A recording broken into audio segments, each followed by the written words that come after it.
na mpenzi wangu hani, simwoni tafrani, na muita hani haonekani.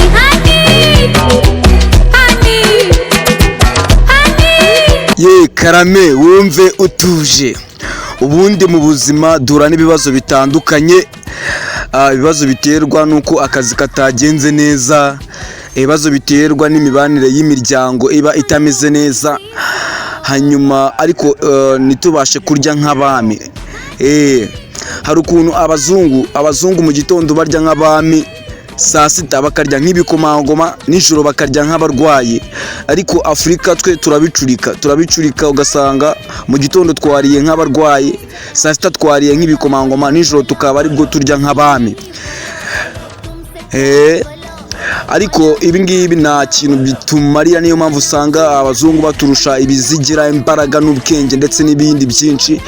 Iyo umuntu yariye neza nk'umwami mu gitondo, akarya indyo yuzuye kandi ihagije, akora akazi neza, ntagira umushiha igihe acuruza, akora amasaha menshi ahagije. Hanyuma wariye nijoro ibiryo byinshi bishobora no kumugwa nabi, akabyuka yagugaye, inda yabyimbye, nyine atameze neza. Igihe wariye n'uburozi ntushobora kubona imiti nijoro. Ariko niyo mpamvu rero ngira ngo abantu bose mbakangurire kurya mu gitondo. Murye mu gitondo nk'abami.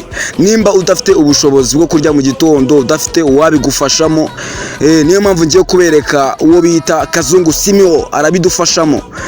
Ni umuhotelisme, yize ibya hoteleri, azi ibintu byo mu gikoni rwose. Aragufasha gutegura amafunguro ya mu gitondo cya turuturu, maze agufashe kurya nk'abami.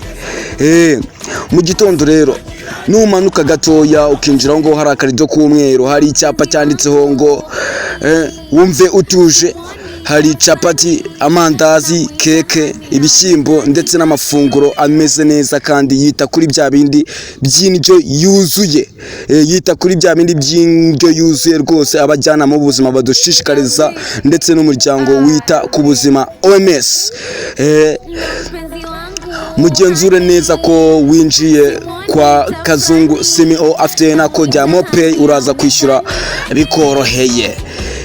Ugiye mu kazi mu gitondo rwose banza utegure ahantu uranyura, ugafata amafunguro ukarya nk'umwami. Ikindi rero cyiza nababwira nuko ayo ufite yose arayakorera, kubera ko icyo abaharanira nuko kugaburira nk'umwami. Ikindi wamenya, abategura amakwe, house party, after party, wedding, new year, anniversary, mwese arabafasha kuko ni umuhotelisme.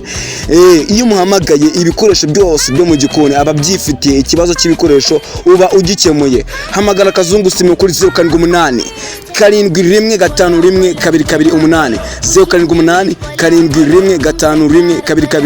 7151228. Maze wumve utuje. Injira aho ngaho handitse ngo wumve utuje, kandi ko kurahita wumva utuje. Ibibazo ufite byakumazemo iminsi, imihangayiko ndetse n'ibindi bintu bitagenze neza, urinjiramo uhite wumva utuje. Ngende HTNWPA ushaka tukamamariza, hamagara 079 036604994. HTNWPA ikorera kuri YouTube channel